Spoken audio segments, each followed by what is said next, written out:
My name is Marcus Thompson, and I'm a wedding photographer. Not some fancy celebrity shooter, just a regular guy with a good camera and an eye for capturing people's happiest moments. I thought I was living my own version of the American dream. A nice house in the suburbs, a loving wife named Jessica, and twin daughters who just turned 16. Jessica worked as a high school guidance counselor, and together we made a solid middle-class living. We were that couple everyone looked up to. Stable, successful, genuinely happy. Until I discovered my wife wasn't just counseling students about their futures.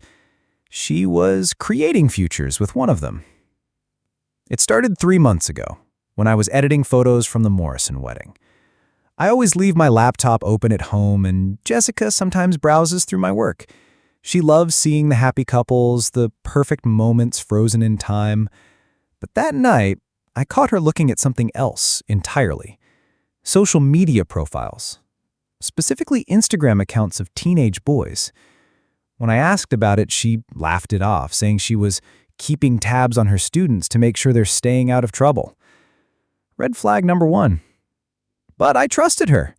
After 18 years of marriage, you don't just throw away trust over one weird moment. So I let it slide. Big mistake. The second red flag came when she started working late. A lot. Troubled students need extra counseling, she'd say. The district is really pushing college prep this year. Fair enough. Except when I tried to surprise her at work one evening with her favorite Thai food, the security guard told me she'd left hours ago. Her car wasn't in the parking lot. She wasn't answering her phone. When she finally came home at midnight, she had this story about going to a counseling conference at the last minute. She showed me the materials she picked up, official-looking brochures and folders. It would have been convincing, except I'm a photographer. I notice details. The conference badges she showed me, the dates were from 2 years ago. That's when I started paying attention. Really paying attention. And that's when I noticed Kyle. Kyle Morrison. 18 years old, senior at Jessica's high school, and the son of the couple whose wedding I just photographed. A tall, athletic kid who looked older than his age. He'd been at the wedding, of course, and I'd taken some photos of him. Nice-looking boy. Polite. The kind of kid who calls you sir and opens doors for ladies. But there was something about the way Jessica had been looking at those photos. The way she'd lingered on his images just a little too long. The way she'd casually asked about his family, about whether he was dating anyone. I'm a professional photographer, which means I'm basically a professional stalker. I know how to be invisible, how to capture moments without people knowing I'm there. So I decided to use those skills for something other than weddings. I started following Jessica. Not every day, just the days she claimed to be working late. And let me tell you, she wasn't working. She was meeting Kyle at his job. He worked part-time at a movie theater across town. I watched them from my car, photographing them through my telephoto lens. At first, it looked innocent. A teacher and student having coffee, talking about college applications. But then I got the shot that changed everything. It was a Tuesday evening in October. Jessica had told me she'd be at a parent-teacher conference until 9. I was parked across from the movie theater waiting. When they came out, they didn't just walk to their cars and leave. They stood close, talking intensely. And then he kissed her. Not a peck on the cheek, a full, passionate, adult kiss. And she kissed him back. I took 47 photos of that moment. Every angle, every detail. My hands were shaking, but my camera was steady.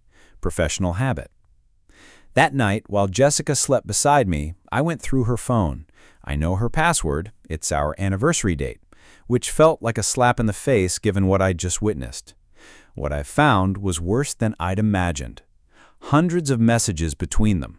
Photos, videos. This wasn't some recent thing that had gotten out of hand. They'd been seeing each other for over 6 months. The messages were explicit, detailed, and absolutely damning. She was a 39-year-old woman in a position of authority having an inappropriate relationship with her student. It wasn't just adultery, it was a serious violation of professional ethics. But here's the part that really got me. She wasn't planning to leave me for him. Kyle was graduating in a few months, going to college on a football scholarship. This was just her midlife crisis entertainment. She was planning to end it when he left for college and pretend none of it ever happened. Meanwhile, she'd destroyed our marriage, betrayed her profession, and violated the trust placed in her. I could have called the police. I could have called the school board. I could have called Kyle's parents. But I'm a photographer, and I believe in the power of the perfect image to tell a story. I wanted to capture this betrayal the same way I captured joy at weddings, in a moment so pure and undeniable that it would speak for itself. So, I planned the perfect shot. Kyle's birthday was coming up in 2 weeks. I'd overheard on the phone planning something special for him. Through my surveillance, I learned she was throwing him a surprise party at a local restaurant, a small, intimate affair with just a few of his close friends and teammates.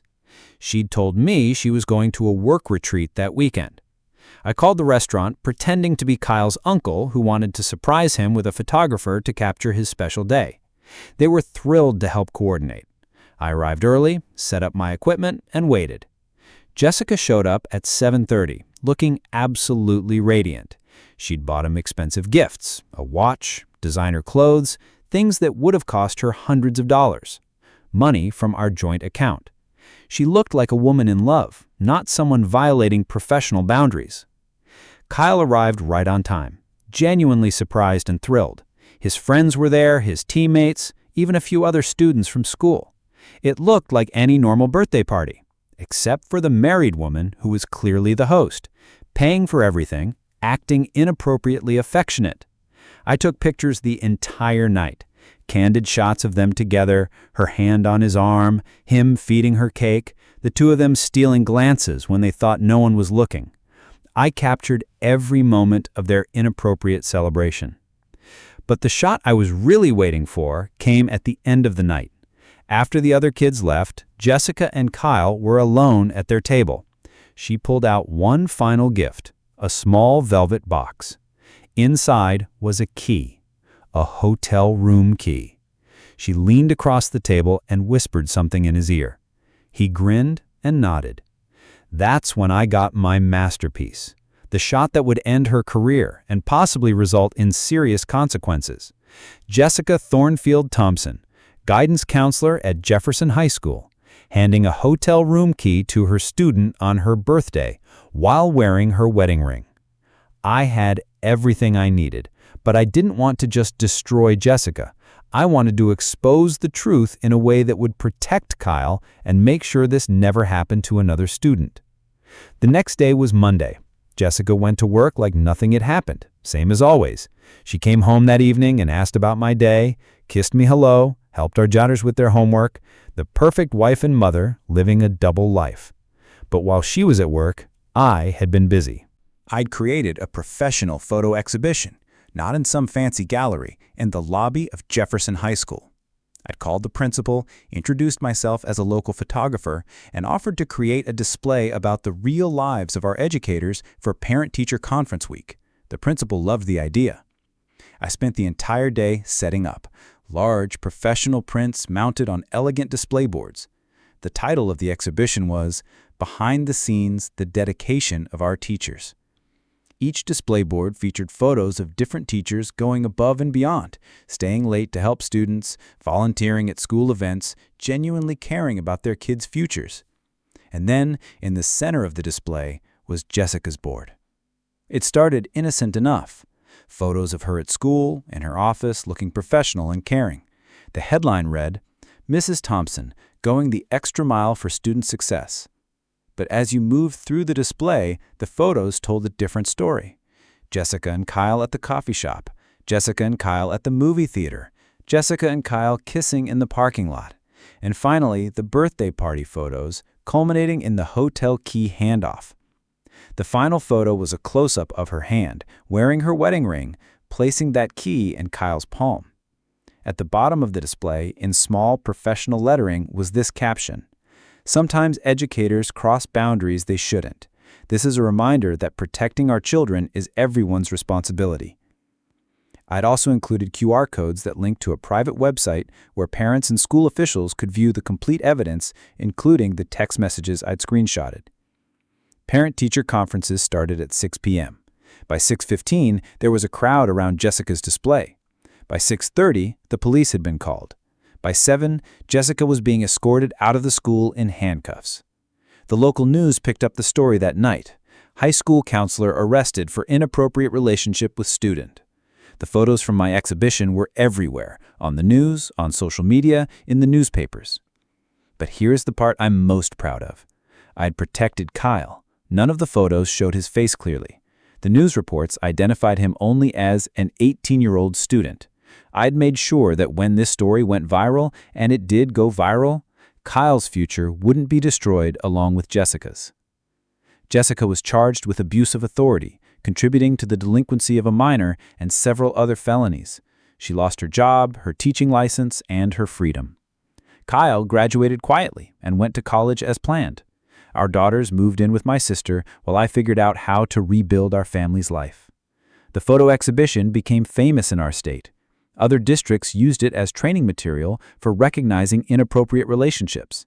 I started getting calls from other schools, other parents who suspected something was wrong but didn't know how to prove it. I still photograph weddings, but now I do something else. I help families capture the truth when they need it most. I use my camera to protect kids, to expose predators, to make sure that people like Jessica can't hide behind their professional reputations and wedding rings. They say a picture is worth 1,000 words. In Jessica's case, it was worth 18 years to life. And Kyle? He's thriving in college, playing football, dating a girl his own age.